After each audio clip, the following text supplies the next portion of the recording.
சில தத்துவங்களிலே பெண் குழந்தை பெறுவதே தண்டனை என்று சொல்லப்பட்டிருக்கு.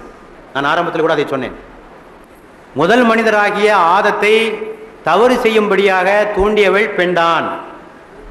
அதற்கு தண்டனையாக இறைவன் பிரசவ வேதனையை பெண்களுக்கு வைத்தான் என்று ஒரு கருத்து இருக்கிறது. இது எந்த அளவுக்கு பெண்மையை போற்றுகிற கருத்து என்பதை உங்களுடைய சிந்தனைக்கே நான் விட்டுவிடுகிறேன். இஸ்லாம் அந்த கருத்தை ஏற்றுக்கொள்ளவில்லை. ஆதம் என்ற முதல் மனிதனை பாவம் செய்ய தூண்டியது பெண் அல்ல, ரெண்டு பேரும் சேர்ந்தான் செஞ்சாங்க. Both are responsible, both committed mistake. ரெண்டு பேரும் தப்பு செஞ்சாங்க, ரெண்டு பேரும் பொறுப்பே தவிர இவ தூண்டிதான் அவ செஞ்சாங்கிற கருத்து குர்ஆனிலே இல்லை. ஆகவே women is the source of all evil, எல்லா பாவங்களுக்கும் அவள்தான் மூல காரணம் என்ற ஒரு கருத்தை இஸ்லாம் ஏற்றுக்கொள்ளவில்லை. ஆக தண்டனை என்பது கிடையாது.